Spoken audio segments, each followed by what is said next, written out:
கர்த்தர் நம்மோடு இருப்பாராக. மீண்டுமாக உங்கள் அனைவரையும் ஆண்டவராய் இயேசு கிறிஸ்து நாமத்திலே மகிழ்ச்சியோடு வாழ்த்துகிறேன். கர்த்தர் தாமே உங்களுடைய வாழ்விலே பெரிய காரியங்களை செய்வாராக. இன்றைக்கு நாம் வேத தியான வேளையை கற்றுக்கொள்ளப் போவதற்கு ஆதாரமாக ஒரு தலைப்பை வைத்திருக்கிறோம். அறிந்ததின்படி வாழுகின்ற உணர்வு இல்லையே ஏன்?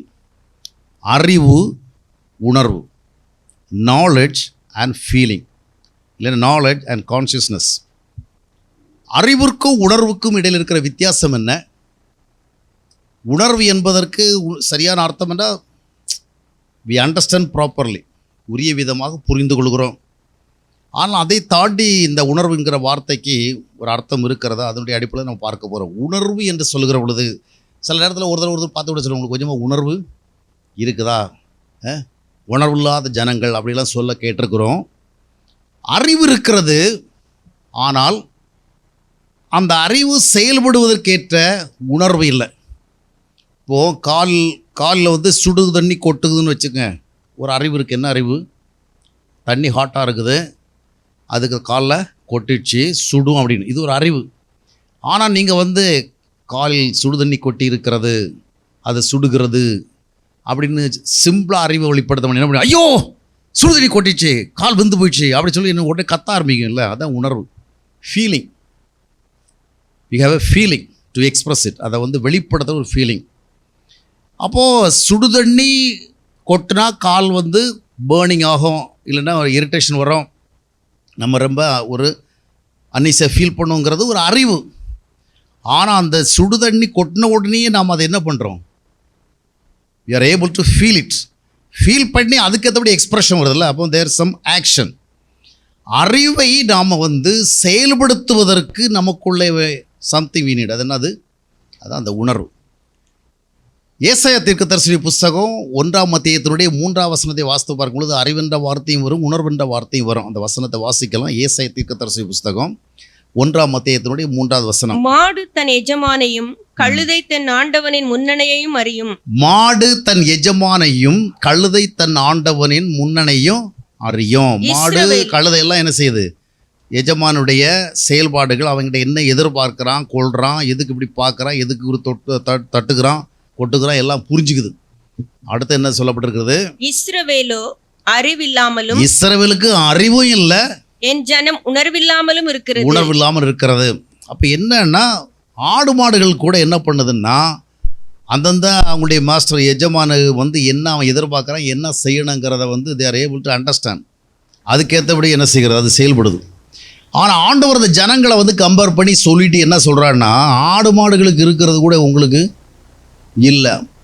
மாட்டு வண்டியில் ஓட்டுறவங்க பார்த்தீங்கன்னா அப்படி தட்டி கொடுக்குறான், தட்டி கொடுத்தோடனே அது என்ன நல்ல சௌகரியமாக இருக்குதே, நல்லா அழகாக தட்டி கொடுக்குறானே, இல்லை அது தட்டி கொடுக்கக்கூடிய அர்த்தத்தை என்ன செஞ்சுது, புரிஞ்சுக்குதுல்ல. நம்ம நடக்கிற வேகம் பத்தாது, வேகமாக போக சொல்கிறான், இல்லைன்னு சொன்னால் இந்த பக்கமாக போக சொல்கிறான், அந்த பக்கமாக போக சொல்கிறான். இதெல்லாம் அது என்ன பண்ணுது, ப்ராப்பராக அது இன்ஸ்டிங்க்டில் இருந்து புரிஞ்சுக்குது. அப்போது ஆவிக்குரிய வாழ்க்கையில் கூட பார்த்திங்கன்னா நமக்கு அறிவு மட்டும் போதாது, உணர்வு வேணும். நிறைய பேருக்கு அறிவு இருக்குது, அறிவு இல்லாமல் ஒன்றும் கிடையாது. அறிவு கெட்ட ஜென்மங்கள் எல்லாம் கிடையாது, அறிவுள்ள ஜென்மந்தான். ஆனால் அறிவு வாழ்க்கையில் ஒரு உணர்வாக மாறாத வரைக்கும் தட் இஸ் யூஸ்லெஸ், மீனிங்லெஸ். இப்போ பார்த்தீங்கன்னா ஒருத்தர் ஒரு அழுக்கான சட்டையை போட்டிருக்கிறார், போட்டு பக்கத்தில் என்ன சொல்கிறாங்க, சட்டை ரொம்ப அழுக்காக இருக்குது அதான் போட்டிருக்கேன் அப்படின்ட்டு போட்டு சாதாரணமாக உட்காந்துருக்கிறார். புரிகிறதா?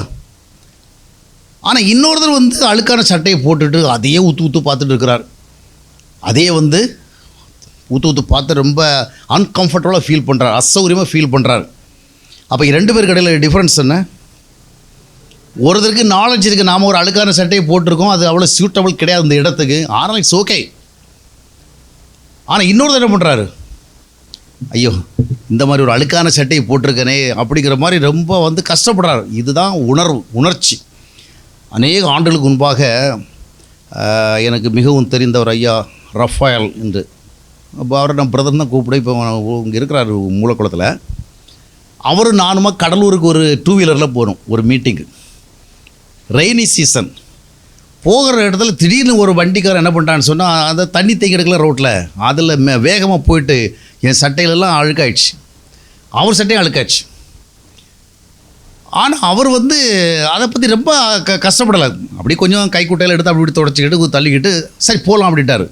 ஆனால் என்னை பொறுத்த வரைக்கும் நான் போயிட்டு திரும்பி வீட்டுக்கு வர்றது வரைக்கும் அதையே ஊற்று பார்த்து எதெல்லாம் கையில் கிடைக்குதோ அதையெல்லாம் வச்சு தொடச்சி கொஞ்சம் மாறாதா மறையாதான்னு சொல்லிட்டு நான் அந்த மீட்டிங்கில் உட்காந்துருந்தாலும் ஏன் பார்வையில் எங்கே இருந்தது, சட்டையில் இருந்து அழுக்கான சட்டை, அந்த சேறு சகதியெல்லாம் அதை போயிடுச்சு. ஓரளவு தொடச்சி கிளியர் ஆச்சு. இருந்தாலும் இந்தியா மேப் மாதிரி என்ன செய்கிறது ஒரு இடையில இருந்தால். ஆனால் அவர் கம்ஃபர்டபுளாக வந்து பிரசங்கத்தில் நல்லா என்ஜாய் பண்ணார். என்னால் முடியலை. அப்போ தேர் இஸ் அண்ட் டிஃப்ரென்ஸ். என்ன, அவருக்கும் அறிவு உண்டு. இது நான் எதுக்கு சொல்கிறேன்னா, அதாவது என்னுடைய பழக்கம் அந்த மாதிரி அழுக்கான உடனே மக்கள் மத்தியில் போகிறவில்ல ரொம்ப ஒரு அன்ஈஸியாக ஃபீல் பண்ணுறது. இப்போ அது உணர்ச்சிங்கிறது வேறு, அறிவுங்கிறது வேறு. பல நேரங்களில் பார்த்திங்கன்னா நம்மிடத்தில் இருக்கிற குறைபாடுகள் எல்லாம் நமக்கு நல்லாவே தெரியும். தெரியாதவங்க யாராக இருக்கிறோமா? இல்லை, தெரியாமல் ஒன்றும் கிடையாது. சிலர் சொல்லுவாங்க அவங்களுடைய தவறு அவங்களுக்கு தெரியல. தெரியுது சார், எல்லாருக்கும் அவங்கவுங்க விஷயங்கள் தெரியும். ஆனால் பிரச்சனை என்னென்னு சொல்ல, அந்த உணர்வு சார்ந்து என்ன செய்யலை, செயல்படும்படியான ஒரு இன்னர் இன்டியூஸ்மெண்ட் இல்லை, உள்ளே இன்சைட் பண்ணுற மாதிரி ஒன்றும் கிடையாது. அதனால் அந்த உணர்வு வேலை செய்யலை. அப்போ ஆவிக்குரிய வாழ்க்கையில் நமக்கு அறிவு மட்டுமல்ல, உணர்வு. பைபிளை படிக்கிறோம், lot of knowledge we are கேதரிங்கில் நிறைய அறிவை நம்ம கலெக்ட் பண்ணிக்கிறோம். ஆனால் அந்த அறிவை சார்ந்து பைபிளில் எவ்வளோ வசனங்கள் படிக்கிறோம், எவ்வளோ போதனை கேட்குறோம், எவ்வளோ உபதேசம் கேட்குறோம், கேட்டுட்டு நல்ல குறிப்பெல்லாம் எடுக்கிறோம். நம்மளை விட்டால் ஒரு பிரசங்கம் பண்ணிவிடுவோம்ல, பிரசங்கம் பண்ணிவிடுவோம். ஆனால் நம்ம கேட்குறோம், அறிகிறோம், ஆனால் அதை சார்ந்து வாழ்வதற்கு தூண்டப்படுகிறோமா? அதுதான் முக்கியம்.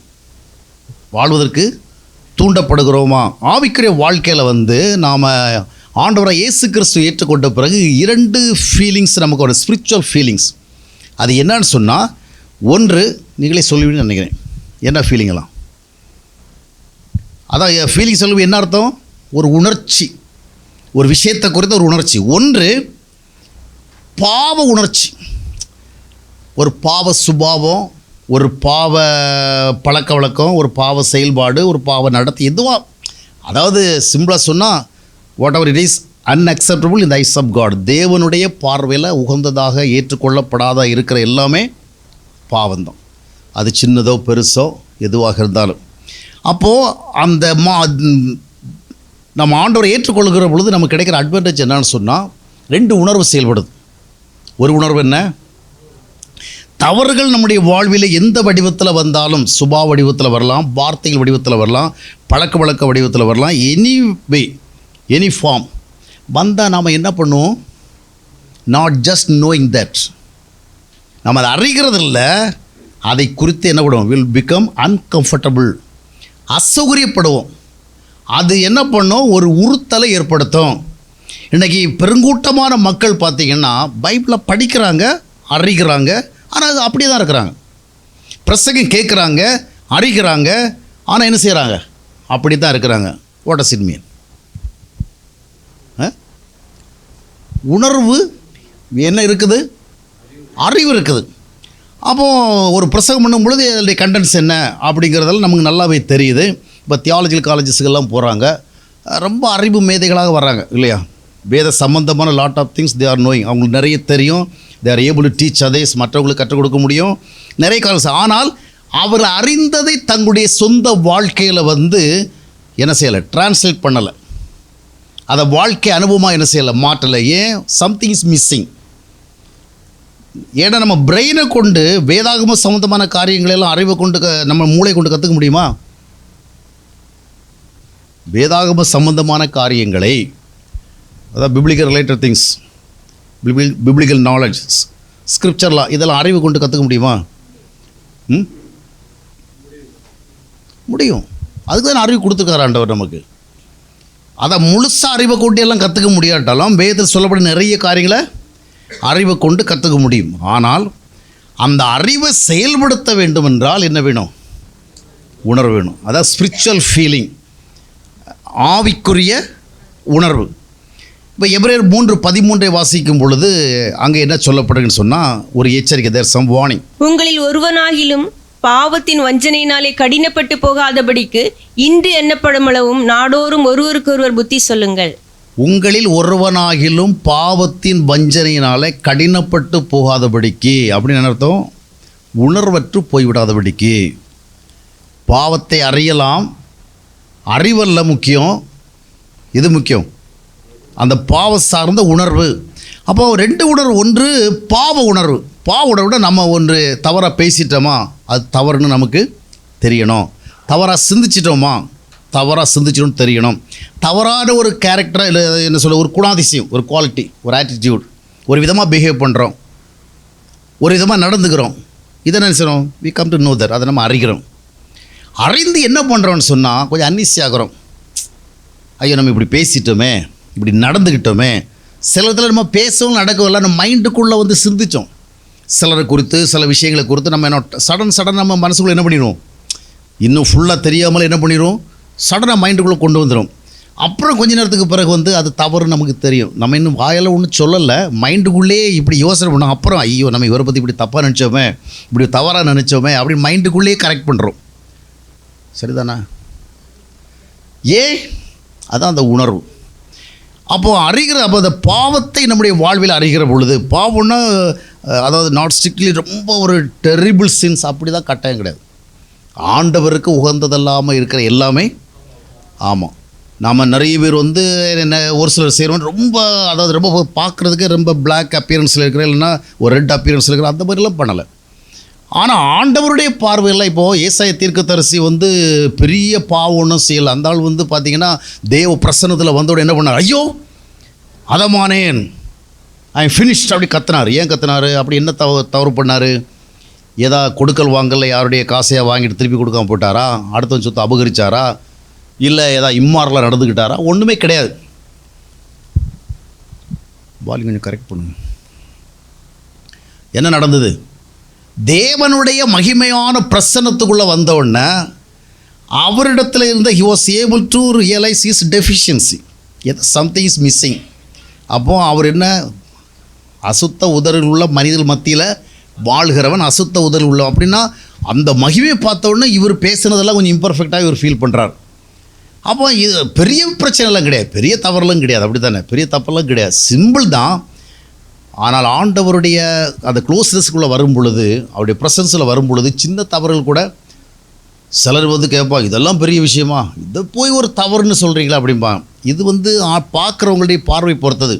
நீங்கள் ஆண்டவருக்கு எவ்வளோ நெருங்கி போகிறீங்களோ அப்போ உங்களுக்கு சின்ன சின்ன விஷயங்கள்லாம் எப்படி இருக்கும், பெரிய விஷயமாக இருக்கும்.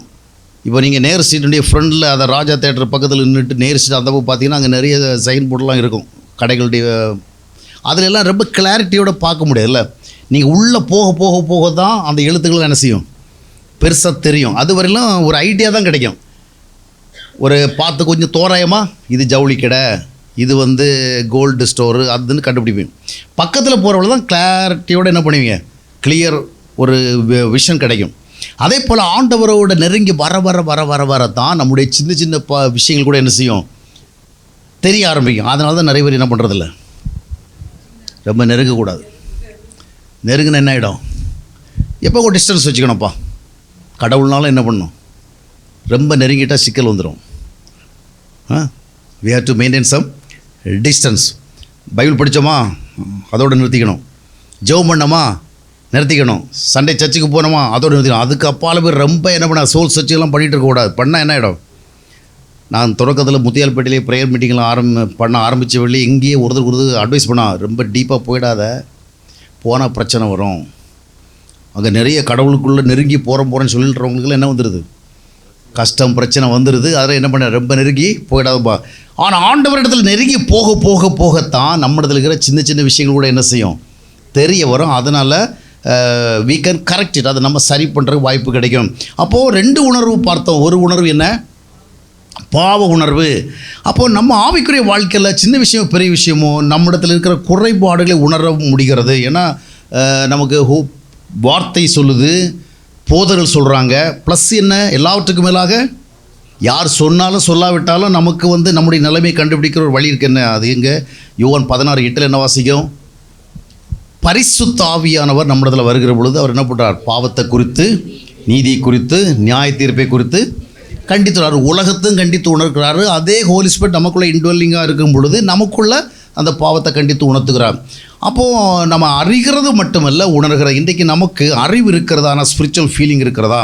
குணாதிசயங்களை பற்றி கேள்விப்படுறோம், பாவத்தை குறித்து கேள்விப்படுறோம், அறிய வருகிறோம், நிறைய டீச்சிங் கேட்குறோம். ஆனால் கரெக்ட் பண்ண முடியுதா? ஏன் கரெக்ட் பண்ண முடியலை? சிலது நம்ம முடியலைன்னு சொல்கிறோம். ஆக்சுவலி முடியலைங்கிறதுக்கு காரணம் தெரியுமா? இன்டியூஸ்மெண்ட் கம்மி. பசி ரொம்ப வந்துச்சுன்னா என்ன பண்ணுவோம்? ஏதாவது ஒரு விதத்தில் சாப்பாடை தேடிடுவோம், அப்படி தானே? எதையாவது ஒன்று எடுத்து நம்ம சாப்பிட போயிடுவோம்.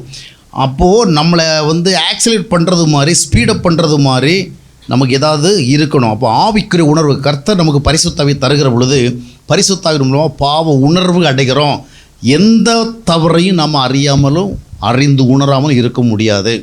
அதனால தான் அடிக்கடி நான் சொல்லுவேன், ஏதோ நம்மிடத்தில் இருக்கிற குறைபாடை நம்ம அறிகிறதுக்கு அடுத்த முறை ஒரு சர்ச்சுக்கு போயிட்டு அந்த பிரசங்கியாருக்கு ஒரு வெளிப்பாடு கிடச்சி அவர் பேசி அப்போ தான் நம்ம தவறு அறியணுங்கிறது கிடையாது. ஏன்னா அது பழைய ஏற்பாடு. நியூ டெஸ்டமெண்ட்டில் நம்ம ஒவ்வொருவரோட யார் இருக்கிறா? யோவான் 14:16 வாசிங்க. 14:16. நான் பிதாவை வேண்டிக் கொள்ளுவேன், அப்பொழுது என்றென்றைக்கும் உங்களுடனே நான் பிதாவை வேண்டிக் கொள்ளுவேன், அப்பொழுது என்றென்றைக்கும் உங்களுடனே இருக்கும்படியாகிய சத்திய ஸ்பிரிட் ஆஃப் ட்ரூத். அது எப்பொழுது நம்மிடத்தில் இருக்கிறதுனால, ஒருவேளை நம்ம திங்கக்கிழமை ஒரு தப்பு பண்ணால் இந்த தப்பை ஆண்டவர் உணர்த்துறதுக்கு ஒரு வாரம் வெயிட் பண்ண வேண்டிய தேவையில்லை. இவன் சண்டே சர்ச்சுக்கு வருவான், வர்ற வேளை பாஸ்ட்டை வச்சு என்ன செய்யலாம்? வெளுத்து வாங்கிடலாம். இல்லை, நாம் உண்மையான தேவனுடைய பிள்ளைகள் சொன்னால் பாஸ்ட்டு ஒன்றும் சுட்டி காட்டி நம்ம பாவத்தை அறிவிட தேவை கிடையாது. நமக்குள்ளே என்ன செய்யலாம்? உணரலாம். ஏன்னா நமக்குள்ளே என்ன? ஹோலி ஸ்பிரிட் இஸ் இன்டோலிங், நமக்குள்ளே வாழ்ந்துக்கிட்டு இருக்கிறாரு. அதனால் we can know that. இன்னொரு உணர்வு என்ன உணர்வு? இன்னொன்று பரிசுத்த உணர்வு, ஹோலினஸ் ஃபீலிங். ஹோலினஸ் ஃபீலிங்னா நாம் இப்படி இருக்கணுமே, இப்படி இருக்கணுமே. இப்போ நம்மகிட்ட தவறு இல்லை, குறை இல்லை, ஆனால் இப்படி அல்லவா இருக்கணும், இப்படி இருக்க வேண்டும் வேதம் அழக எதிர்பார்க்கிறது. ஏன்னா ரோமர் 1:2 என்ன சொல்லுகிறது? 2 கொரிந்தியர் 1:1 என்ன சொல்கிறது? நாம் யாராக இருக்க அழைக்கப்பட்டோம்?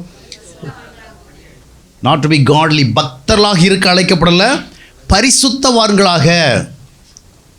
காட்ஸ் கால் என்னது? we have to be holy, we have to be saints. அப்போது அந்த உணர்வு, அப்போது நம்மளை ஆண்டவர் பரிசுத்தமான அழைச்சிருக்கிறாரு. ஆனால் நாம் யாராக மட்டும்தான் இருக்கிறோம்? பக்தர்களாக மட்டும்தான் இருக்கிறோம். காலைல ஒரு ஜெபம் பண்ணி பைபிள் படித்து சண்டே சர்ச்சுக்கு போயிட்டு மற்ற நேரங்களில் ஏதாவது வாய்ப்பு கிடைச்சா ஏதாவது கிறிஸ்தவ பாட்டு கேட்டுக்கிட்டு, நேரம் கிடைச்சா யூடியூப்பில் ஏதாவது மெசேஜ் கேட்டுக்கிட்டு, இந்த மாதிரி நம்மளை எப்படி மெயின்டைன் பண்ணுறோம்? ஒரு பக்தி வாழ்க்கை. ஆண்டுடைய அழைப்பு என்னது? பரிசுத்தம். வாழ்க்கையுடைய எல்லா ஏரியாஸ்லேயும் we have to be holy. ஆண்டவருக்கு முன்பாக நம்ம பரிசுத்தமாக இருக்கணும். இப்போ உலக வாழ்க்கையில் பார்த்திங்கன்னா நமக்கு சொந்த வீடு இல்லை. உங்களுக்கு நிறைய பேர் சொந்த வீடு இருக்குது. நான் உதாரணத்தை தான் சொல்கிறேன். உடனே அதையே நீங்கள் நினச்சி உட்காந்துட்டு கர்த்தரை வெளிப்படுத்துகிறார் போல் இருக்குது, சொந்த வீடு இல்லாத. இப்போ நமக்கு சொந்த வீடு இல்லை, நம்ம யாராவது ஒரு தருக்கு சொந்த வீடு பார்க்குறோம், அழகாக கட்டி நம்மளை கிரகப்பிரவேசத்தில் கூப்பிட்றாங்கல்ல, நம்மளை கூப்பிட்டதே பெரிய தொல்லை. அங்கே போயிட்டு அவங்க ஒன்றா நம்மகிட்ட காமிப்பாங்க. அறையை பாரு, ஹாலை பாரு, வாலை பாரு, சீலிங்கை பாரு, ஃப்ளோரை பாரு, அப்புறம் இன்டீரியர் டெக்கரேஷனை பாரு. ஒவ்வொன்றா பார்க்க நமக்கு என்ன வரும்? வரவில்லை, வயிற்றில் பசி தான் இருந்து, இப்போ வயிற்றில் எரிச்சலே வந்துச்சு. பசிக்கு டிஃபன் கொடுப்பாங்க. இப்போ நமக்கு என்ன வந்துச்சு? ஆண்டவர் ஒரு பக்கமாக எல்லாம் செயல்பட்டு இருக்கிறாரு.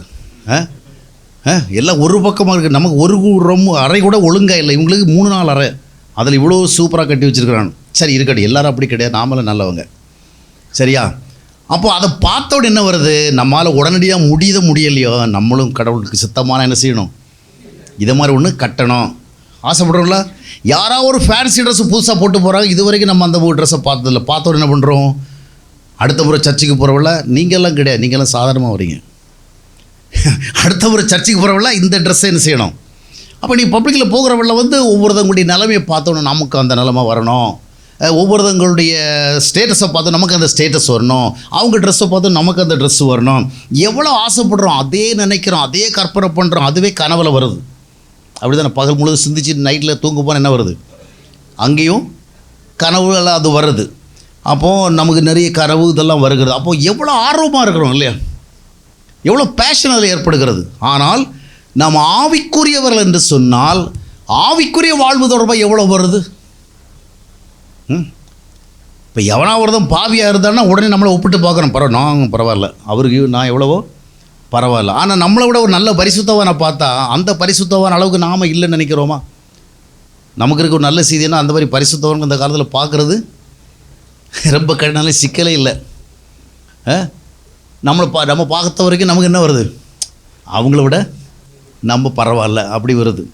ஆனால் நம்மை விட ஒரு நல்ல நிலைமையில் இருக்கிற, நல்ல ஒரு கேரக்டரில் இருக்கிறோம், நல்ல ஒரு குணத்தில் இருக்கிறோம், நல்ல ஒரு பழக்க வழக்கத்தில் இருக்கிறோம், நல்ல ஒரு வாழ்க்கை முறையில் இருக்கிறோம், பார்த்த உடனே அதை நம்ம ஃபாலோ பண்ணுறோமா? இப்போது இந்த மாலாண்டி இருக்கிறவெல்லாம் அவங்க வீட்டுக்கு போயாச்சுன்னு சொன்னால், நான் என்னுடைய பார்வை அவங்களுக்கு உடம்பு சரியில்லாமல் தான் அவங்க நம்ம போயிருப்போம். நான் கொஞ்சம் அவங்களுக்கு உடம்பு சரியில்லாத விஷயத்தையும் கேட்டு தெரிஞ்சு சுற்றி ஒரு ரவுண்ட் அடிப்பேன். டேபிள்லாம் எப்படி வச்சுருக்குறாங்க அதுன்னு இவங்கள கூப்பிட்டு கேட்பேன், பார்த்து எப்படி வச்சுருக்குறாங்க ஆண்டி அப்படின்ட்டு. அவங்களும் ரொம்ப மெச்சிக்குவாங்க. எப்படி ஆண்டி அதில் ரொம்ப கரெக்டாக இருப்பாங்க, என்ன உடம்புக்கு சரியில்லைனாலும் அதில் கரெக்டாக இருக்கும். ஆனால் நிறைய பேருடைய நிலைமை என்னென்னா, அடுத்தவங்கள் நல்லா வச்சுருக்கிறத பார்த்துட்டு அப்ரிசியேட் பண்ணிட்டு போயிடுவாங்க. அது என்ன பண்ண மாட்டாங்க. எத்தனையோ பேர் வீடுகளுக்கெல்லாம் போகிறாங்க, அவங்க அந்த வீடை வச்சுருக்கிறத பார்த்துட்டு வீடை வைக்கிறத இப்படி தாங்க வைக்கணும் அப்படி சொல்லிட்டு வருவாங்க. ஆனால் அவங்க வீடை வழக்கம் போல தான் வைப்பாங்க. அடுத்த வீட்டில் போய் நல்லா சாப்பிடுவாங்க, என்ன அருமையாக குழம்பு வச்சுருக்குறாங்க, என்ன அருமையாக மீன் குழம்பு, என்ன அருமையாக சிக்கன் குழம்பு அப்படி நல்லா பாராட்டிக்கிட்டு வீட்டில் வந்து வழக்கம் போல் அதே மீன் குழம்பு தான் இவங்க வைப்பாங்க. புரியுதா உங்களுக்கு? புரியலை. என்ன பண்ணலை, அது நம்மளை மோட்டிவேட் பண்ணலை. அந்த இடத்துல பார்த்து மெச்சிக்கிட்டு என்ன செய்கிறோம், போயிடுறோம். அப்போது பரிசுத்த ஆவி நம்மிடத்தில் இருந்தால் நமக்கு வந்து பாவ உணர்வு ஒரு பக்கம் வேலை செய்யும், இன்னொரு பக்கம் என்ன வேலை செய்யும், பரிசுத்த உணர்வு. நாம் இன்னும் சரியாக வேண்டியிருக்கிறது, நம்மளை திருத்திக்க வேண்டியிருக்குது, ஆண்டவரோடு இருக்கிற உறவுகள் நம்ம என்ன செய்ய வேண்டியிருக்கிறது, வளர்த்து கொள்ள வேண்டியது இருக்கிறது. அப்படிங்கிறது என்ன செய்கிறது, நம்ம சிந்திக்க வேண்டியிருக்கிறது. சரி, இப்போது நம்ம அடுத்தது என்ன பார்க்குறோன்னு சொன்னால், இப்போது ஆவிக்குரிய வாழ்க்கையில் நமக்கு 2 உணர்வு. அறிவு நமக்கு நல்லாவே இருக்குது, எல்லாருக்கும் அறிவு இருக்குது. சில நேரத்தில் நம்ம அறியாத மாதிரி நடந்துக்கிறவே ஒழிய நமக்கு தெரியலையா. சில நம்மளை பார்த்து கேட்பாங்க, உனக்கெல்லாம் கொஞ்சமாக அறிவு இருக்கா அப்படின்னு. நமக்கு நல்லாவே தெரியும் நமக்கு நல்ல அறிவு இருக்குது. அறிவு இருக்குன்னு காட்டிக்கிட்டோன்னே நான் அடுத்து என்ன கேட்பான், அறிவு இருந்து இந்த மாதிரி செயல்பட்டு கேட்பான். ஆனால் நம்ம சைலண்ட் ஆகிடுவோம் இல்லையா. அப்போ அறிவு இருக்கிறது, ஆனால் என்ன வேண்டும், உணர்வு. சரி, அடுத்தது பார்க்கும் பொழுது நமக்கு ஏன் இந்த உணர்வு இல்லை? உணர்வு இல்லைன்னு சொன்னால் நீங்கள் எவ்வளோதான் ட்ரை பண்ணாலும் யூ கேன் சக்சீட். ஆவிக்குரிய உணர்வு வந்து உங்களை வந்து மோட்டிவேட் பண்ணலை, இன்டியூஸ் பண்ணலைன்னு சொன்னால் என்ன நடக்காது, நம்ம செயல்படுத்த முடியாது. அதாவது ஒரு தவறு நம்மகிட்ட இருக்குது, சுபாவமோ எண்ணமோ வார்த்தையோ இல்லை நம்ம ஆண்டவர் வேறு எதிர்பார்க்குற நடந்துக்கலைனாலும் அதை நம்ம அப்படியே வாழணும் விரும்ப முடியாது. ஏன்னா அந்த தூண்டுதல் இருக்கணும். அதனால சிலர் சிம்பிளாக சொல்லுவாங்க, அந்த மனம் திரும்புறதை பற்றி சொல்கிறவள, ரட்சிக்கப்பட சொல்கிறவள, ஆண்டவர் ஏற்றுக்கிறத பற்றி சொல்கிறவள கூட அவங்க என்ன பண்ணுவாங்க, சிம்பிளாக எனக்கு உங்களுக்கு இருக்க உணர்வு எனக்கு இல்லை, உங்களுக்கு அந்த ஃபீலிங் இருக்குது, எனக்கு அந்த ஃபீலிங் இல்லை, கடவுள் என்னைக்கு ஃபீலிங் தர்றா அப்படின்னு நான் என்ன செய்கிறேன், இது பண்ணுறேன் அப்படின்னு சொல்லுவாங்க. அப்போது ஆவிக்குரிய வாழ்க்கையில் அந்த உணர்வு மிஸ்ஸிங் ஆகிட்டுன்னு சொன்னால் நம்மால் வந்து ஹோலி லைஃப்பை வாழ முடியாது, பாவத்தை வெறுக்க முடியாது, பாவத்தை தள்ளிவிட முடியாது. எபிரேயர் 12:1 என்ன சொல்கிறது, பாரமான யாவற்றையும் நம்மை சூழ்ந்திருக்கிற பாவத்தை என்ன செய்யணும், தள்ளி விட்டுட்டு போகணும். ஆனால் நம்ம நிறைய பேர் தடை கொடுத்துட்டு போகிறோம். தள்ளி விட்டு போகிறது என்ன பண்ணுறோம், தடை கொடுத்துட்டு போகிறோம். அப்போது ஏன் என்ன அந்த உணர்வு இல்லை. அப்போது ஆவிக்குரிய வாழ்க்கையில் இன்றைக்கி நிறைய பேருக்கு பக்தி இருக்குது, நிறைய படிச்சிருக்கிறாங்க, ரெகுலராக எல்லாம் பண்ணணும் ஆசை செய்கிறாங்க, சிந்திக்கிறாங்க. ஆனால் ஒரு பரிசுத்தமான வாழ்க்கையை வாழவில்லை. ஏனென்றால் பரிசுத்தாவியினாலே உருவாகிறதான அந்த ஹோலினஸ் மோட்டிவேட் பண்ணுற உணர்வு இல்லை. இப்போ நம்ம ஏன் இல்லை அப்படின்னு பார்த்தீங்கன்னா, முதல் காரணம் ரொம்ப சிம்பிள், உங்களுக்கு எல்லாருக்கும் தெரிஞ்சிருக்கும் அந்த விஷயம் ஏற்கனவே. எபேசியர் 2ஆம் அத்தியாயத்தில் 1ஆம் வசனம் ஏன் சொல்லுது பாருங்கள். ஏன் நமக்கு அந்த உணர்வு இல்லை, அக்கிரமங்களினாலும் பாவங்களினாலும் மரித்து போன நம்மை ஆண்டவர் என்ன பண்ணாராம். அப்போ அக்கிரமும் பாவமும் நம்மளை என்ன பண்ணியிருக்குது, த டிரான்ஸ்கிரஷன்ஸ், த சின்ஸ், அது என்ன பண்ணிருக்குது, it has made us dead.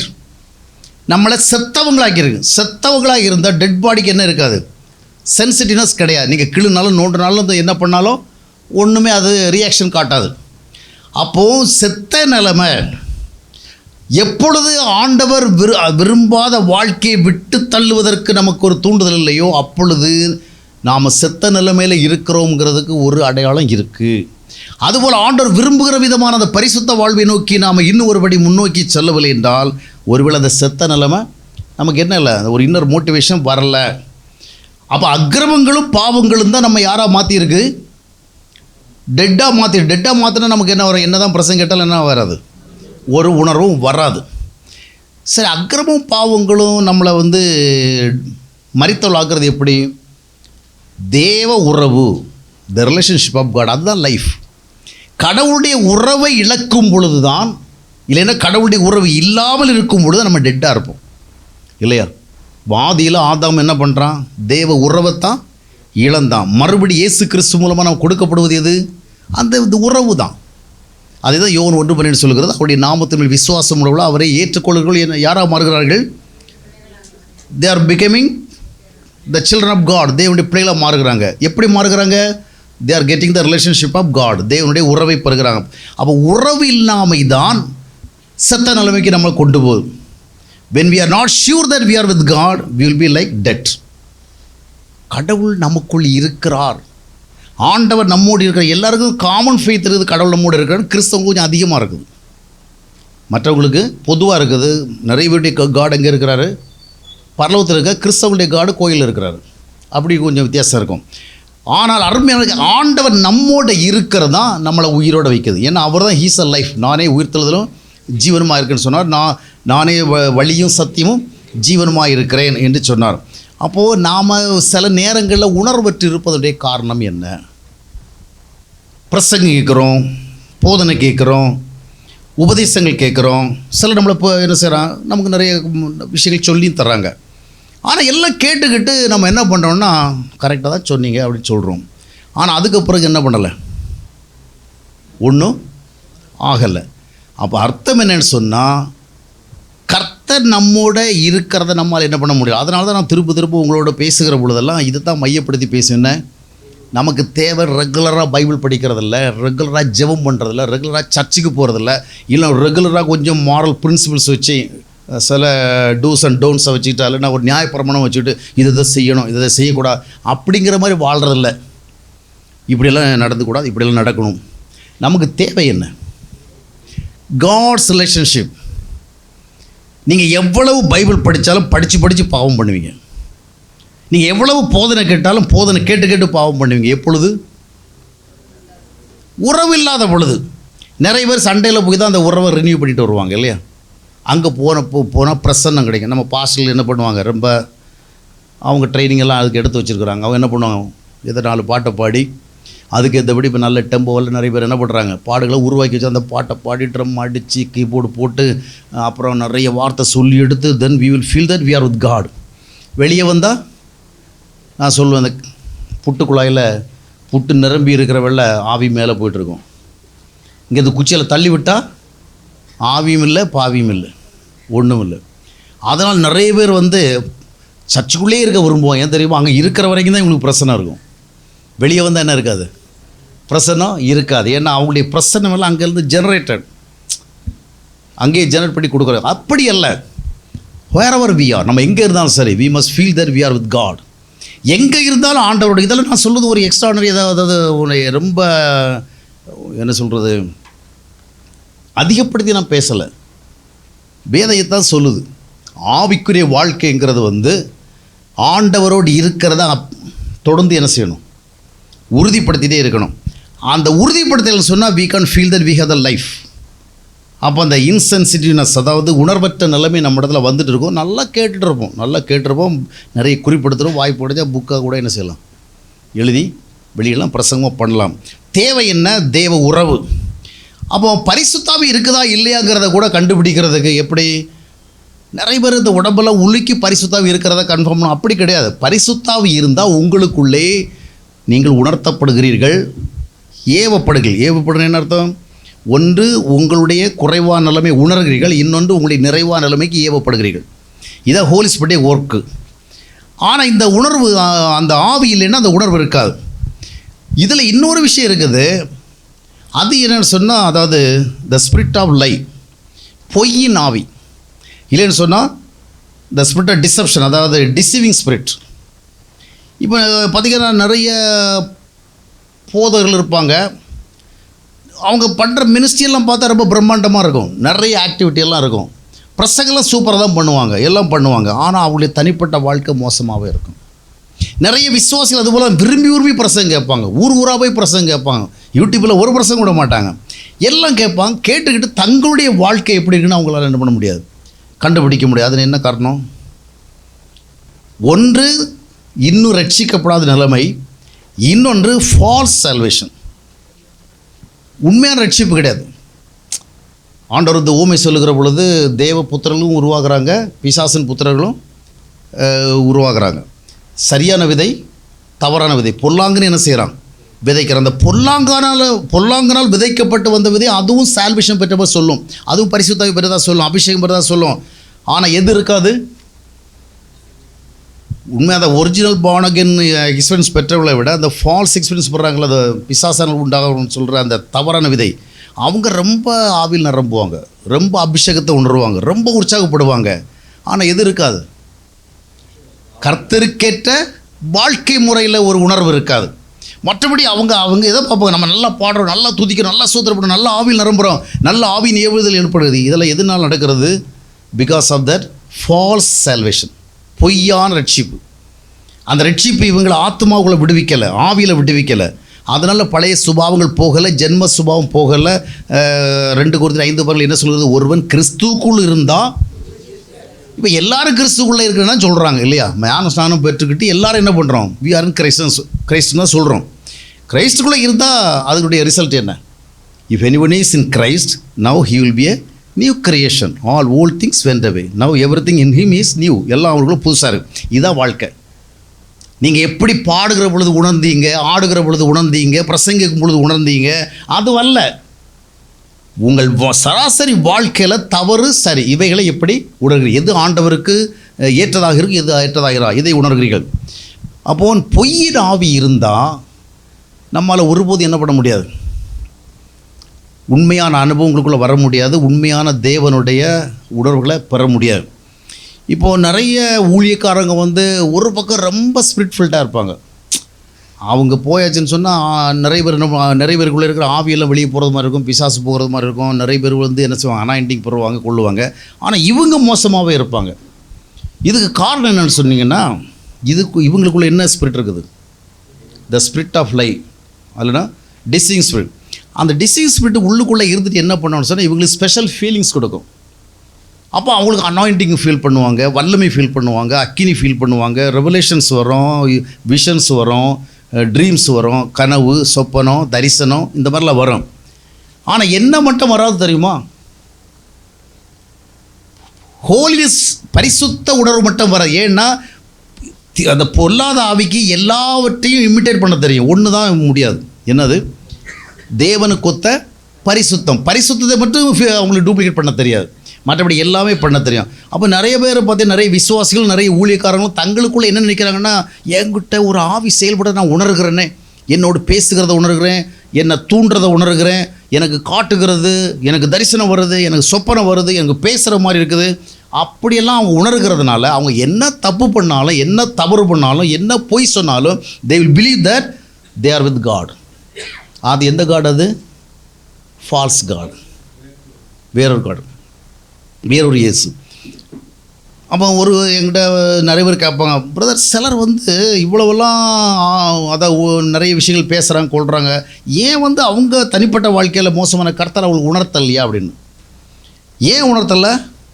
இவர்கள் தவறான உணர்வுகளுக்கு என்ன செய்யல அடிமையாக இருக்கிறார்கள், தவறான ஆவிகள் அடிமையாக இருக்கிறதுனால அவளை உணர முடியவில்லை. சரி, இது ஒரு காரணம். இப்போ சில நேரங்களில் பார்த்திங்கன்னா, நம்ம சர்ச்சில் உட்காந்துருக்குறோம், இல்லை ஏதோ ஒரு ஸ்பிரிச்சுவல் மீட்டிங்கில் உட்காந்துருக்குறோம். உட்காந்துருக்கிறவள பிரசங்கம் பண்ணுறவள நம்ம உணர்கிறோமா இல்லையா? இப்போ நம்ம எதை பற்றி பார்த்துட்டு இருக்கிறோம்? உணர்வு, த ஃபீலிங். ஆனால் நமக்கு ஃபீலிங் இருக்குதா இல்லையா? இருக்குது. அப்படி இருக்கிறதுனால தான் சிலவில் பிரசங்கம் கேட்குறவள கண்ணிலேருந்து கண்ணீர் வருதா இல்லையா? அப்போது நம்ம என்ன பண்ணுறோம்? ஆண்டவர் உணர்த்துகிறார். சிலர் எத்தனையோ பேர் என்கிட்ட பேசியிருக்கிறாங்க, பிரசங்கம் பண்ணி முடிஞ்ச உடனே கண்ணில் கொஞ்சம் தண்ணீர், அப்படி கண்ணீர் தொடச்சிட்டே சொல்லுவாங்க, பிரதர் உண்மையாகவே கர்த்தர் உங்கள் வழியாக பேசினார், இன்றைக்கி இது எனக்கு தான் பேசுனீங்க, கரெக்டாக சொல்லுவோம் பிரதர், ஆண்டவர் உங்கள் மூலமாக என்னோடு பேசினார் அப்படின்னு. தொட காலத்தில் ரொம்ப சந்தோஷமாக இருந்தது. பிகினிங்கில் இந்த மாதிரி நம்ம பிரசங்கத்துக்கிட்ட என்ன பண்ணுறாங்க, அந்த காலத்தில் பிரசங்கம் பண்ணுறவள, அதாவது ஒரு சிலர் பேசும்பொழுது எதிரில் இருக்கிற மக்களெல்லாம் அழுகிறத பார்த்துருக்குறேன், கண்ணீர் விடுகிறத பார்த்துருக்கேன், கையை தூக்கி எல்லாம் பண்ணுறத பார்த்துருக்கேன். நான் பிரசங்கம் பண்ணுற இடத்துல அப்படிலாம் பண்ண மாட்டாங்க. இப்போ நான் யோசிப்பேன், நமக்குள்ளே என்ன இல்லை? அபிஷேகம் அவ்வளோ இல்லை போல இருக்குது. அப்புறம் எனக்கு அது வேறு எப்படின்னு புரியவும் இல்லை. நமக்கு ஆண்டவர் இதுதான் சொல்லி தந்துட்டு இருக்கிறார். நம்ம எந்த அளவுக்கு கற்றுக்க முடியும் அந்த அளவுக்கு கற்றுக்கிட்டு தான் இருக்கும். ஆனால் நம்ம பிரசவம் பண்ணுறவள கை தூக்க மாட்டேங்கிறாங்க, கை அசைக்க மாட்டேங்கிறாங்க, அலையிலேயே போட மாட்டேங்கிறாங்க அப்படின்னு. அப்புறம் கொஞ்ச காலத்துக்கு பிறகு பார்த்தீங்கன்னா கொஞ்சம் பேர் பார்த்தேன், கொஞ்சம் பேர் எல்லாம் கை தூக்குறாங்க, கண்ணிலேருந்து கண்ணீர் வந்து. அப்போ நினச்சினேன், ஓ நமக்கு வந்துட்டு போல இருக்குது, இதுவரையில் வராது. இப்போ நானே யாராக மாறிட்டேன். என்ன பிரசங்க நான் போய் நின்ற உடனே எல்லாருக்கும் என்ன வருது, ஒரு ஹோல்னஸ் அவேர்னஸ் வருது அப்படின்னு. அப்புறம் பார்த்தா அதுவும் பொய்ங்கிறது தெரிஞ்சிச்சு. இந்த ஆளுகள் நம்ம பிரசங்கத்தை கேட்குற நேரத்தில் மட்டும் கண்ணீர் விடுவாங்க, ஃபீல் பண்ணுவாங்க, வந்து சொல்லுவாங்க, கர்த்தர் என்னோடு பேசினார் பிரதர் அப்படின்னு. அப்போ நமக்கு ரொம்ப சந்தோஷம். நாளடைவில் அதுவும் ஒரு பொய்ங்கிறத கண்டுபிடிச்சி நிறைய வாழ்க்கையில். ஏன் அப்படி? சில நேரங்களிலே ஆண்டவர் நம்மோடு பேசுகிற பொழுது, வார்த்தையில் உணர்த்துகிற பொழுது, we are able to feel. There will have the feeling. நமக்கு அந்த உணர்ச்சி வருது. உணர்ச்சி வந்தாலும் ஐயோ இந்த தவறு இருக்குது, நான் இப்படி பேசுகிறேனே, இப்படி நடந்துக்கிறேனே, இப்படி செய்கிறேனே, அப்படி உணர்வு வருது. ஆனால் ஃபாஸ்ட்லி இட் இஸ் டிஸப்பியரிங். கொஞ்சம் நேரத்தில் என்ன ஆகுது, போயிடுது. வெளியே போகிறோன்னா ஏன்? அதாவது இருட்டுக்குள்ளே ஒருத்தன் இருக்கிறான், அவன் சட்டையெல்லாம் அழுக்கு, உடம்பெல்லாம் அழுக்கு, இருட்டுக்குள்ளே இருக்கிறான். அவனுக்கு அந்த அழுக்கை பற்றி என்ன இருக்காது, ஒரு ஃபீலிங் இருக்காதுல்ல. ஏன்னா இருட்டுக்குள்ளே யாரும் பார்க்குறா. அதனால தான் சில நேரத்தில் வந்து நான் ரொம்ப பல வருஷத்துக்கு, ஒரு 20 வருஷத்துக்கு முன்னாடி ஒரு முறை ஒரு 10 மணி வெளியே போகிறவங்க ஏதோ ஒரு வேலை வந்து நான் ஒரு நல்ல சட்டையை தூக்கி போட போகிறேன். எங்கள் வீட்டம்மா சொன்னாங்க, எதுக்கு இந்த சட்டை மாற்றுறீங்க இப்போ அப்படின்னு. வெளியே போகிறோமா, இந்த ராத்திரி உங்களை எவன் பார்க்க போகிறான்? ஆமாம், இந்த நைட்டில், அப்போது நைட்டில் 10 மணி தாண்டிச்சுன்னு நம்ம என்ன பண்ண வேண்டாம், நல்ல சட்டையெல்லாம் போட வேண்டாம், இப்போ எவன் பார்க்க போகிறான் அப்படின்னாங்க. அப்போது இதமாக இப்போ இருட்டுக்குள்ளே இருந்தால், அதனால தான் நம்ம வீட்டுக்குள்ளே எவ்வளோ அழுக்கார துணியெல்லாம் கட்டிட்டு உட்காந்துருக்கோம்ல. வெளியே போனால் தான் ஜிக்குன்னு என்ன பண்ணுறோம், பார்த்து இது பண்ணிகிட்ருக்குறோம். வீட்டுக்குள்ளே இருக்கிறவங்கள தலைவிரி கோலமாக இருக்கிறோம். வெளியே போனால் ஒரு நூல் இப்படி விழுந்தாலும், அந்த ஹேர் ஒன்று விழுந்தாலும் இப்படி பண்ணி அதுக்கு காட்டுற ஆக்ஷனு டைரெக்டாக இதை பண்ண மாட்டாங்க. அதுக்கு ஒரு ஆக்ஷன் பண்ணி தெரியாத்தனமாக பண்ணுற மாதிரி எல்லாருக்கும் தெரியும் அந்த திருட்டுத்தனெல்லாம். சரி இருக்கட்டும். இப்போது இருட்டுக்குள்ளே ஒரு தான் அழுக்கு துணியில் உட்காந்துருக்கிறான், உடம்பெல்லாம் அழுக்கு. ஆனால் அவனுக்கு பிரச்சனை இல்லையே, நத்திங் இஸ் விசிபிள், எதுவுமே வெளியே தெரில. ஆனால் அந்த இடத்துல ஒருத்தர் வந்து ஒரு டார்ச் லைட் அடிக்கிறார், இல்லை ஒரு ஒரு விளக்கு காட்டுறார், இல்லை ஹரிக்கல் லாம்பை காட்டுற, இல்லை ஒரு கேண்டில் லைட்டை காட்டுறார். காட்டணுன்னு என்ன பண்ணுவோம், அப்போ அவன் தன்னை பார்க்குறான், ரொம்ப மோசமாக இருக்குது, ரொம்ப அழுக்காக இருக்கேன், என்னை பார்த்தாலும் ரொம்ப விகரஸாக இருக்குது, ரொம்ப டேட்டியாக இருக்குன்னு உடனே என்ன பண்ணுவோம், ஐயே ரொம்ப அழுக்காருங்கன்னுவான். ஆனால் அந்த விளக்கு அப்படியே கடந்து போச்சுன்னு வைங்களா, again you will be normal. புரிகிறதா உங்களுக்கு? அந்த டார்ச் லைட் அடித்த உடனே அந்த ஃபோக்கஸில் என்ன பண்ணுறான், தன்னை உணர்றான், ஐயா அழுக்காக இருக்கிறேன்னு. ஆனால் அந்த லைட்டு கடந்து போனவுடனே நார்மலையே மறுபடியும் அவன் அழுக்க பார்க்குறதுக்கு வாய்ப்பு இல்லை. அதே தான் பிரசங்க கேட்குறவள சில ஆவியானோட தான் நம்மோடு பேசுகிறார், பரிசுத்த ஆவியானோட தான் பேசுகிறவள எப்படி ஒரு வெளிச்சம் வீசுகிறது போல். அந்த வெளிச்சம் வீசினோடனே நம்முடைய wrong habits, wrong qualities they are exposed. அப்படி எக்ஸ்போஸ் ஆகிறோன்னா நம்ம என்ன பண்ணுறோம், அன்னிஸே ஃபீல் பண்ணுறோம். உடனே என்ன பண்ணுறோம், ஆண்டவர் உணர்த்தினார். உண்மைதான், ஆண்டவர் தான் உணர்த்தினார். ஆனால் உணர்த்தின உணர்வு ஏன் தொடர்ந்து செயல்படவில்லை? தேவன் தம்முடைய வார்த்தைகள் மூலமாக உங்களுக்கு ஒரு வெளிச்சத்தை தான் கொடுப்பார். அந்த வெளிச்சம் அப்படியே பெர்மனண்டாக இருக்காது. பிரசங்கம் முடிஞ்ச உடனே தட் இஸ் ஃபினிஷ்ட். அப்போ அந்த நீங்கள் பிரசங்கம்ங்கிற வெளிச்சம், போதனைங்கிற வெளிச்சம், பைபிள்கிற வெளிச்சம், இதெல்லாம் நீங்கள் பைபிள் படிக்கிறவள்ள உங்களுடைய நிலைமை உணர்வீங்க, போதனை கேட்குறவள்ள உணர்வீங்க, பிரசங்கம் கேட்குற உணர்வீங்க. அப்போ நீங்கள் வந்து ஆமாம் ஆண்டவர் பேசினார், நான் என்னை திருத்திக்கணும், நான் சரி பண்ணிக்கணும் அப்படிலாம் உணர்வீங்க. அப்புறம் கொஞ்ச நேரத்துக்கு அப்புறம் என்ன ஆகிடும், எவ்ரிதிங் வில் பி நார்மல். ஏன் தெரியுமா? இது ஒரு விளக்கு திடீரென்று காண்பித்து நம்ம அறிய செய்வது. ஆனால் உண்மையான அனுபவம் என்ன தெரியுமா? ஆண்டவர் என்ன சொன்னார், நான் உலகத்துக்கு ஒளி. அந்த வெளிச்சம் நமக்குள்ளே வந்தால் கொஞ்ச நேரம் வெளிச்சத்தை காமிச்சது போகாது. He is a permanent light. கிறிஸ்து பெர்மனன்ட் லைட்.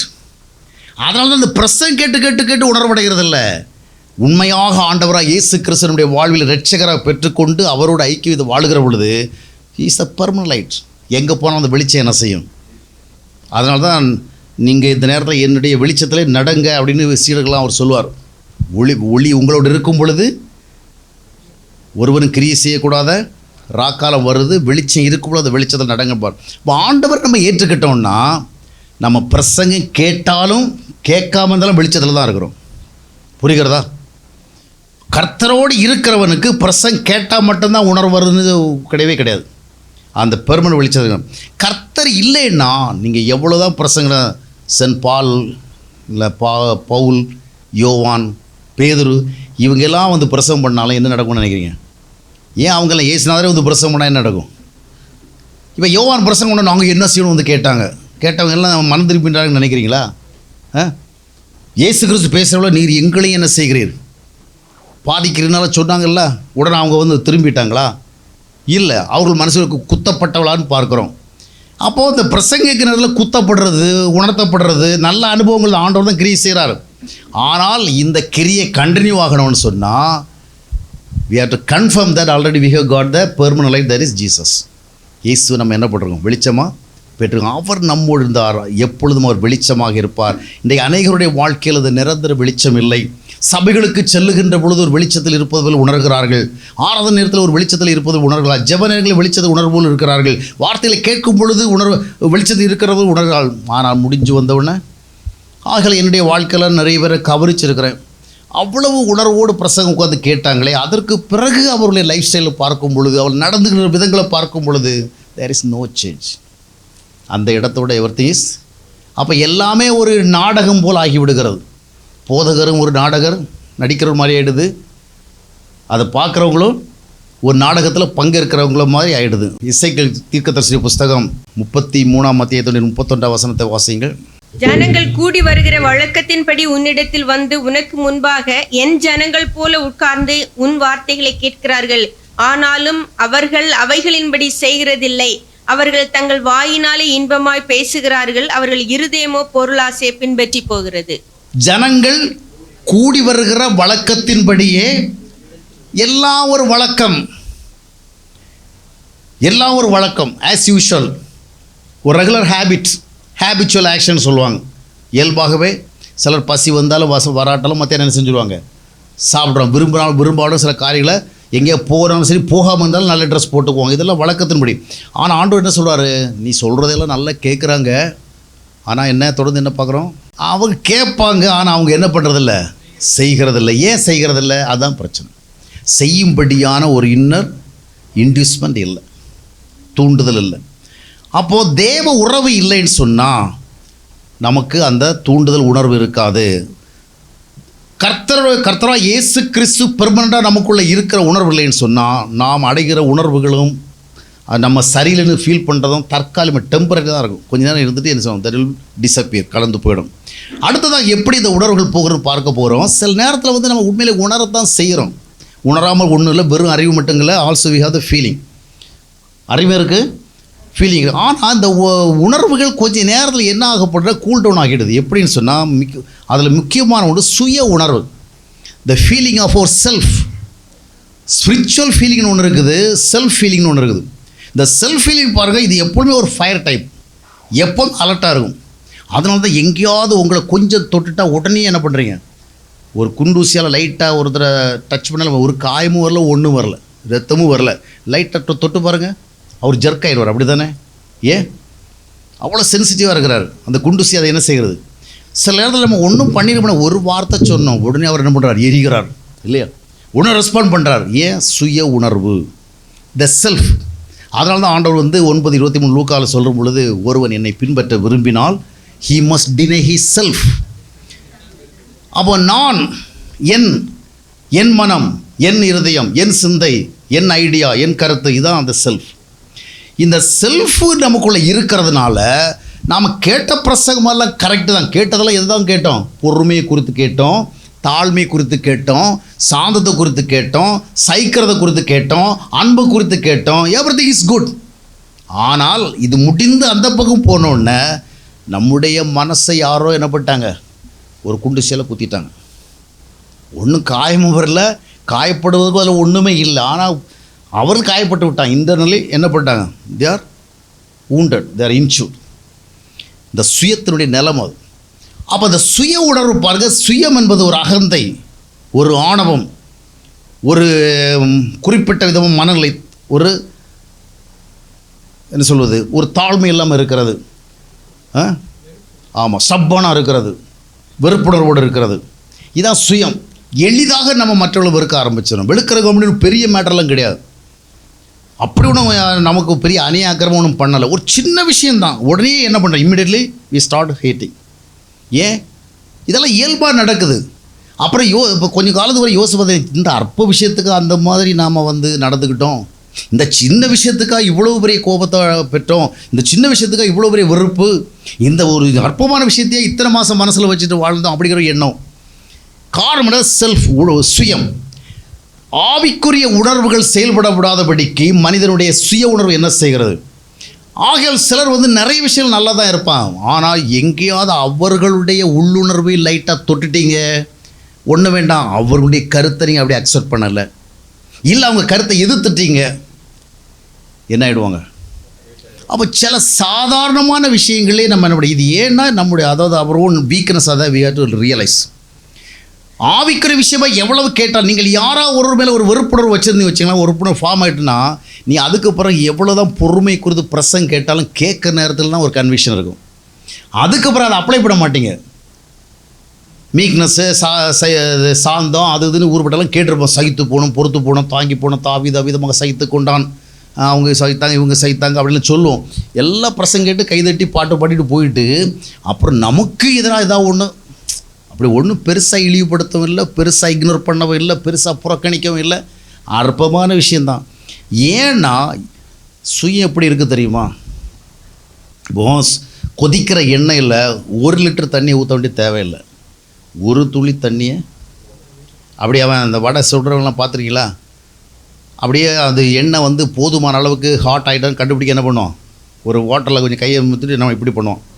சில ட்ராப்ஸ் லைட்டாக உடனே அது என்ன ஒரு பெரிய சத்தம் போடும். யோசிச்சு பார்த்தா அது எப்படி இருக்குது? நமக்குள்ளே அதான் நடக்குது இல்லையா? பேர்னிங், ஒரு இன்டர்னலில் நமக்குள்ள அந்த சுய என்ன பண்ணி கொண்டிருக்குது, ஒரு ஃபயர் மாதிரி இருக்குது. ஒரு எண்ணெய் சட்டியில் எண்ணெய் கொதிச்சுட்டு இருக்குது. அதனால் ஏதாவது எதிர்மறையாக வந்து விட்டால் உடனே நம்ம ஒரு பெரிய சத்தம் போடுறோம், ஒரு பெரிய அலர்ட் பண்ணுறோம். காரணம் என்றால் இயற்கையிலேயே மனித இருதயம் அகந்தை உடையது. சுய கௌரவத்தை முதலிடத்தில் வைப்பது, தன்னுடைய கௌரவம். அந்த கௌரவங்கிறது முக்கியம் இல்லை. கடவுளுக்கு கனம் கிடைக்குதா கிடைக்கல அது வேறு விஷயம். அவருக்கு வேணும்னா வாங்கிட்டு வேணும்னா போகட்டும். என்னை பொறுத்த வரைக்கும் என்னை யாராவது சாதாரணப்படுத்தி பார்த்துட்டா, ஆமாம் யாராவது ஒருத்தர் ஏதாவது கொஞ்சம் வித்தியாசம் பண்ணது, அப்புறம் நம்ம என்ன பண்ணுவோம், வாயிலுக்கு அவங்க வீட்டுக்கு போகுமா, நான் அவன் வீட்டை என்ன செய்வோம், அவன் வாசல் கால் வைக்க மாட்டோம்னு சொல்லுவோம், தலை வச்சு கூட என்ன செய்ய மாட்டோம். இதெல்லாம் காரணம் என்ன? அவர் ஓன் செல்ஃப். இந்த சுய உணர்வு மேலோங்கி இருக்கிறதுனால தேவன் நமக்கு கொடுக்குற ஆவிக்குரிய உணர்வுகள் எல்லாம் சீக்கிரமாக அவிந்து விடுகிறது, அகன்று விடுகிறது, நீங்கி போய் விடுகிறது. அடுத்தபடியாக பார்க்கும் பொழுது சீக்கிரமாக பார்த்து முடிச்சுடுவோம். இப்போ முதலாவது இயற்கையிலேயே நமக்கு என்ன இல்லை, உணர்வு இல்லை. அப்புறம் கொஞ்சம் கொஞ்சம் உணர்வு வருது, பிரசங்கெல்லாம் கேட்குறோம், போதில் கேட்குறோம், பைபிள் படிக்கிறோம், இல்லை நாமே உட்காந்து சிந்திக்கிறோம். Anyway we have got some spiritual feelings. ஆனால் அதுக்கு ஈஸியாக என்ன செய்கிறது, டை ஆயிடுது, அது கோல்ட் ஆகிடுது. இன்னொரு காரணம் மன ஆசைகள், the desires of our own heart. மனிதன் ஆசைகளுடைய ஒரு படைப்பு. அவனுக்குள்ள ஏதோ ஆசை வந்துக்கிட்டே இருக்கும். பணம், பொருள், ஆஸ்தி, அந்தஸ்து அப்படிங்கிற ஆசை, வீடு, கார், வசதி, ஸ்டேட்டஸ் அப்படிங்கிறது வந்துக்கிட்டே இருக்கும். இது அவனை அதிகமாக மோட்டிவேட் பண்ணுறதுனால அவன் எவ்வளோதான் பிரசங்க கேட்டாலும் எவ்வளோதான் போதனை கேட்டாலும் அடுத்த ஸ்டெப் போன உடனே அவன் வாங்கிறதும் விற்கிறதும் கொடுக்கறதும் சேர்க்கறதும் இதை பற்றியே he is giving more concentration, more attention. அப்போ இது என்ன ஆகிடுது? எப்படி வாழ வேண்டும், எப்படி வாழக்கூடாது, எப்படி நடக்க வேண்டும், எப்படி நடக்கக்கூடாது, எப்படி சிந்திக்க வேண்டும், எப்படி சிந்திக்கக்கூடாது என்றெல்லாம் ஒரு உணர்வை பெற்றோமே, அந்த உணர்வு என்ன பண்ணுகிறது? இந்த ஆசைகளுடைய அழுத்தத்தில் என்ன பண்ணுறது? சிலர் எப்போவுமே இதுதான் சிந்தனை பண்ணிகிட்டு இருப்பான். நம்ம வேணும், நம்ம எல்லா சிந்தனையும் வேணும், நம்ம வாங்கணும், கொள்ளணும், கொடுக்கணும், செய்யணும். ஆனால் அது என்ன பண்ணிடக்கூடாது? பண ஆசை இல்லைன்னா பணத்தை சம்பாதிக்க முடியாது, பொருளாசை இல்லைன்னா பொருளை சம்பாதிக்க முடியாது. ஆனால் அது எதுவாக மாறிவிடக்கூடாது. கொலோசியர் 3:5 வாசிக்கும் பொழுது அப்போஸ்தலன் பவுல் பொருளாசை சொல்லுகிற இடத்துல எல்லாம் பார்த்தீங்கன்னா இன்னொரு வார்த்தை சேர்த்துக்குவார். விபச்சாரம்னு அதை மட்டும் சொல்லி முடித்தார். அசுத்தம்னார், மோகம்னார், துரிச்சைனார். பொருளாசையை மட்டும் அப்படி துண்டை தனியே சொல்லலை. என்ன சொல்கிறாரு? விக்கிரக ஆராதனையான. எப்போ நான் எந்த விக்கிரகங்களையும் வழிபடுறதில்ல. சிலர் பார்த்தீங்கன்னா அந்த காலத்தில் இந்த கேத்தலிக்காக இருந்தவங்க யாராவது கொஞ்சம் மனம் திரும்பி அந்த பக்கம் வந்துட்டாங்கன்னா முதல்ல மற்ற பாஸ்வது என்ன சொல்லுவார்? முதல்ல அதில் கரெக்ட், அந்த சிலுவை படத்தை எடுத்து போடு, இந்த மாதா படத்தை எடுத்து போடு, இந்த ஒரு சின்ன குட்டி விக்கிரம் வச்சுருப்பாங்க, இதை தூக்கி போடு. இப்போ எதோ தூக்கி போட்டோம், அவர் என்ன பண்ணார், இப்போ எவ்ரி திங்ஸ் ஓகே, எல்லாம் கிளியர் ஆகிடுச்சு அப்படின்னு. ஆனால் இன்னொரு விக்கிரகம் இருக்குது, என்னது, படத்தை தூக்கி போட்டுடலாம், சிலையை தூக்கி போட்டுடலாம், குருசை தூக்கி போட்டுடலாம், எல்லாம் தூக்கி போடலாம். இன்னொரு விக்கிரகம் இருக்குது, அது எங்கே இருக்குது, பாஸ்டர் கண்ணுக்கு அது தெரியாது. அப்படி தானே? நான் ஒரு நாள் ஒரு லாஸ்பேட்டில் சந்திரகுப்தான ஒரு சகோதரர் இருந்தார். அவர் இப்போ எங்கே இருக்காருன்னு எனக்கு தெரில. அவர் வீட்டுக்கு போகிறவளை பார்த்தீங்கன்னா ஒரு பை வச்சுருந்தேன். எனக்கு வேறு பை இல்லை அந்த காலத்தில், இப்போ நிறைய பை இருக்குது. எனக்கு சில பொருட்களெல்லாம் வாங்குறதுனால பை எல்லாம் நிறைய கிடைக்குது. ஒரு காலத்துக்கு எனக்கு பொருள் வாங்கினா தானே பை கிடைக்கும், எனக்கு பையே கிடையாது. கிடைச்ச பையை என்ன பண்ண, ஒரு நாள் யூஸ் பண்ணிவிட்டு அங்கே போனால், அவர் வீட்டுக்கு போனோன்னு அந்த பையை கொடுங்கன்னு கேட்டு வாங்கினார். வாங்கி என் கணவனே கிழிச்சு போட்டார். கிழிச்சு போட்டு வேறு பை கொடுத்தார், அது வேறு விஷயம். பாவி மனுஷனை கொண்டு வந்த பையை கிழிச்சு போட்டாருன்னா அதில் என்ன இருக்குன்னா விக்கிரகம் இருக்குன்னாரு. இந்த விக்கிரகம் இருந்தால் என்ன பண்ணிடுமா, அது உடனே இந்த மாதிரி பையில் படத்தை பார்த்தா, அதனால் தாம்பூலெல்லாம் வச்சு கொடுக்குறாங்கல்ல. நேற்றுக்கு கூட ஒரு கல்யாண வீட்டுக்கு போனால் அதுதான் கொடுத்தாங்க. நேற்றுக்கு முந்தா நாள் அவரை பொறுத்தவரைக்கும் அந்த படம் இருந்தாலும் உள்ளே வந்துடும். ஆனால் வேறு எங்கே இருக்குது விக்கிரகம், உள்ளத்துக்குள்ளே பொருளாசைன்னு விக்கிரகம். இது மாதிரி நிறைய விஷயங்கள் இருக்குது. சில நம்முடைய வாழ்க்கையில் பல விஷயங்கள் விக்கிரகங்களாக இருக்க முடியும். அப்போ நிறைய உணர்வடைகிறோம், கேட்குறோம், சத்தியம் என்னன்னு தெரியுது, எப்படி நம்முடைய வாழ்க்கை முறை இருக்க வேண்டும், தேவன் எப்படி நம்ம வாழ விரும்ப எல்லாம் தெரிகிறது. அந்த உணர்வோடு போகும் பொழுது பொருளாசைங்கிற விக்கிரகம் என்ன வந்துடுது. சில பொருட்கள், நிலம், வீடு, அந்த பொருள், இந்த பொருள், அந்த கார் அதுன்னு இதே சிந்தனை பண்ணி இந்த உணர்வு என்ன ஆயிடுச்சு. இனி அடுத்த இந்த உணர்வு எப்போ வரும் தெரியுமா, நெக்ஸ்ட்டு சண்டே போகலைன்னா அதுக்கு அடுத்த சண்டே. இப்போ நம்ம சபைகளில் இந்த பிரச்சனையே இல்லைங்க. எங்கேயுமே நம்ம உணர்வை தூண்ட மாட்டாங்க. நம்ம கம்ஃபர்டபுளாக என்ன செய்யலாம், பாவியாகவே போய் பாவியாகவே பிரச்சனை இல்லாமல் வரலாம். ஏன்னா எங்கே போனாலும் பிரசங்க இதுவும் தான் இருக்குது. பணம், பொருள், ஆஸ்தி, அந்தஸ்து, நாட்டம், பாட்டம், கொண்டாட்டம் எல்லாமே நடக்குது. அன்றைக்கி பால் கூட ஒரு கிளிப்பிங் அனுப்பி கொடுத்தேன். ஒரு திருச்சபையில் பாஸ்டரும் என்ன பண்ணுறாங்க, இளவயது பாஸ்டர் அம்மாவும் இளவயது பாஸ்டர் அம்மியும், அம்மா 2 பேரும் நான் சூப்பர் ஆடுறாங்க. சினிமாவில் கூட இப்படியெல்லாம் நான் ஆடுறத பார்க்குறது ரேராக தான் இருக்குது. நான் நிறைய சினிமா பார்க்குறதுனால இப்போ எனக்கு தெரியல. ஆனால் இதை விடலாம் ரொம்ப பிரமாதம் ஆடுவோன்னு எதிர்பார்க்குறீங்களா, இருந்தாலும் ஆடுறாங்க. இதை என்னது, இதை பார்க்க போகிற இடத்துல நமக்கு என்னங்க பா உணர்வு வரும். நம்ம கோபத்தை பற்றி, எரிச்சலை பற்றியோ, வெறுப்பை பற்றியோ, பகைமை பற்றியோ, இல்லைன்னா பொறுமையின்மை பற்றியோ, தாழ்மையை பற்றி என்னத்தை அறிய போகிறோம். பாட்டத்தை பார்த்து என்ன ரசிச்சுட்டு வந்துடுவோம். ஆனால் உணர்வு அடைகிறோம் என்று சொன்னால் அந்த உணர்வு எங்கே போய்விடுகிறது மறுபடியும். அதனால தான் சிலர் கேட்பாங்க, சரி எல்லாத்தையும் சொல்கிறீங்க, நீங்கள் நல்ல சத்தியம் பேசுகிறீங்கல்ல, நல்ல சத்தியத்தை எழுதுறீங்கல்ல, படிக்கிறவங்க கேட்குறவங்கலாம் எப்படி ஆகிட்டாங்க, பரிசுத்தம் ஆகிட்டாங்களா? இல்லை, என்ன சத்தியம் கேட்டாலும் நமக்குள்ள உண்மையான தேவ ஐக்கியம் இல்லைன்னு சொன்னால் எதுவும் வேலை செய்யாது. பொருளாசைங்கிற விக்கிரம், பணாசை. அதனால தான் அப்போஸ்தலன் பவுல் என்ன சொல்வார், பணாசை எல்லா தீங்குக்கும் வேறாக இருக்கிறது. பணம் வேணும், ஆசை இல்லாமல் தான் பணத்தை சம்பாதிக்க முடியாது இல்லையா?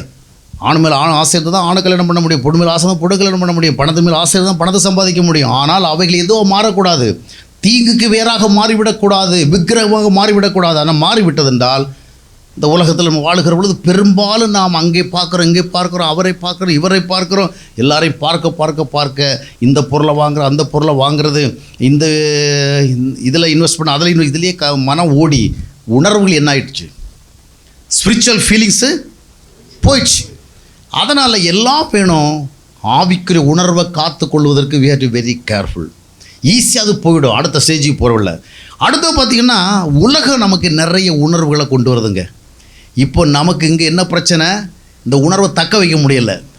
ஆனால் அடுத்த கட்டத்தில் போகல, இந்த உலகம் நமக்கு பலவிதமான உணர்வுகளை கொண்டு வருகிறது. உலகத்தில் ரொம்ப ஃபேஷனபிள் ட்ரெஸ்ஸஸ் இருக்குது இல்லையா, அந்த ட்ரெஸ்ஸை பார்த்தோட நமக்கு ஒரு உணர்வு வருது. என்னது, இதை மாதிரி நானும் வேர் பண்ணணும், ஐயோ இவங்க அணிகிறதுமா நான் அணியணும், ரொம்ப நல்லா இருக்குது, இது அணிந்தால் தான் நமக்கு ஸ்டேட்டஸ் கிடைக்கும், நாமளும் மாடர்ன் லைஃப் அப்டேட் பண்ணிகிட்டு இருக்கோம்னு மற்ற சொல்லுவாங்க, இல்லை பட்டிக்காட்டான்னு சொல்லிட்டு போகிறாங்க. அப்போது இந்த உலகம் பலவிதமான உடைகளை நமக்கு அறிமுகம் செய்து அவைகளை குறித்த ஒரு உணர்ச்சி ஏற்படுத்தி கொண்டிருக்கிறது. ஒரு அறிவு கிடையாது, அது என்னது, it's a kind of strong feeling. அந்த ஃபீலிங் இருக்கக்குள்ள இந்த உடை, அதில் நம்முடைய மனம் போகுது. அடுத்தது இன்றைக்கி பார்த்தீங்கன்னா பாண்டிச்சேரியில் ஒரு காலத்தில் எத்தனை ரெஸ்டாரண்ட் இருந்து எனக்கு தெரியும். இன்றைக்கி பார்த்தீங்கன்னா திரும்புகிற இடம்லாம் ரெஸ்டாரண்ட்டை தவிர வேறு எதுவும் தெரில. ரெஸ்டாரண்ட், ரெஸ்டோ பார், அவ்வளவு தெரிகிறது. உணவு, உடை, உணவு, பொழுதுபோக்கு, உல்லாச வாழ்க்கை. இவைகளெல்லாம் உலகம் நமக்கு டெய்லி ப்ரொடியூஸ் பண்ணி அனுப்பிட்டே இருக்குது.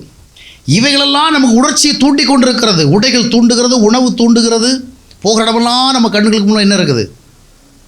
விதவிதமான உணவுகள். நம்ம வீட்டில் சாப்பிட்ற உணவை நினைக்க தோன்றுகிறது. அந்த இடத்துல அதை பார்த்தோன்னே எனக்கு என்ன வருது? உணர்ச்சி வருது. அதனால் வீட்டுக்கு போகிறல என்ன பண்ணிடுவோம்? பார்சல் வாங்கிட்டு போயிடுவோம் அப்படின்ட்டு. அப்போ உடை, உணவு, பொழுதுபோக்கு, உல்லாச வாழ்க்கைன்றது உலகம் டெய்லி நமக்கு புதுசாக ப்ராடியூஸ் பண்ணி என்ன பண்ணுது?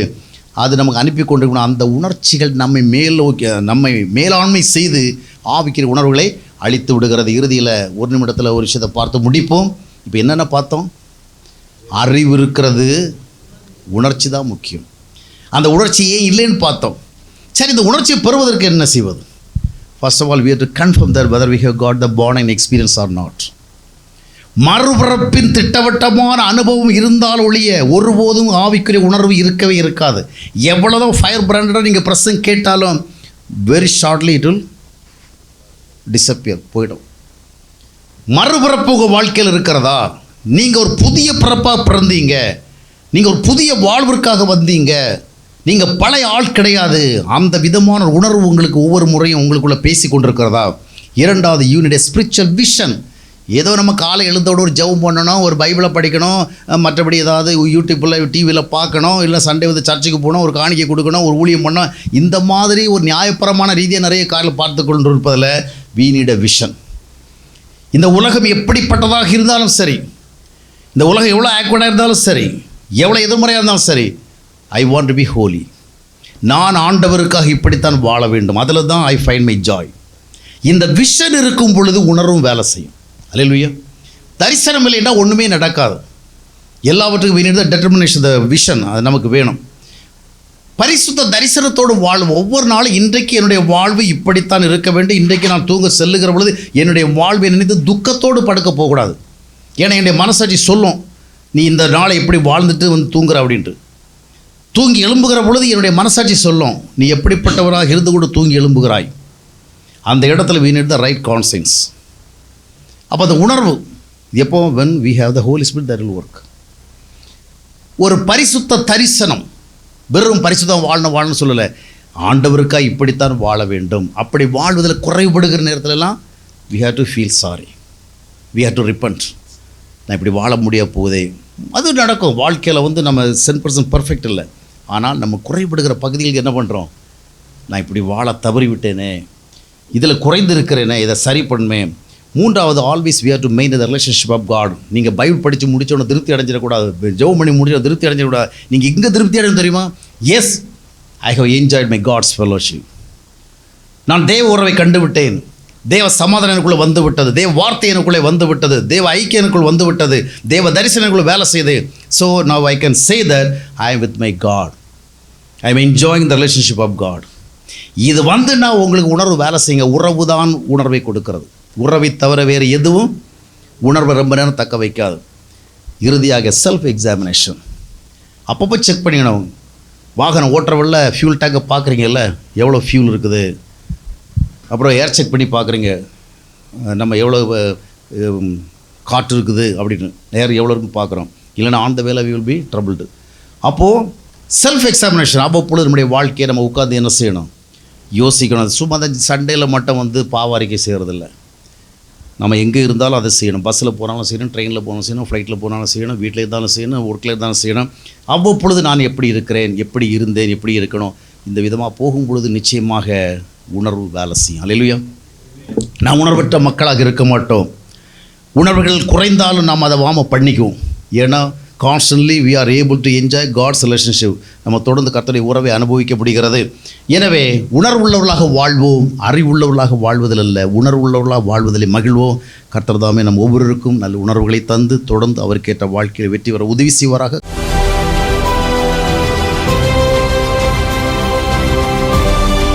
அன்பானவர்களே, ஜீவ நீரோடை யூடியூப் சேனலை சப்ஸ்கிரைப் செய்திடுங்கள். சப்ஸ்கிரைப் பட்டனை கிளிக் செய்து பெல் சின்னத்தையும் கிளிக் செய்து தினமும் புத்தம் புதிய தேவ செய்திகளை உடனுக்குடன் பெற்றிடுங்கள்.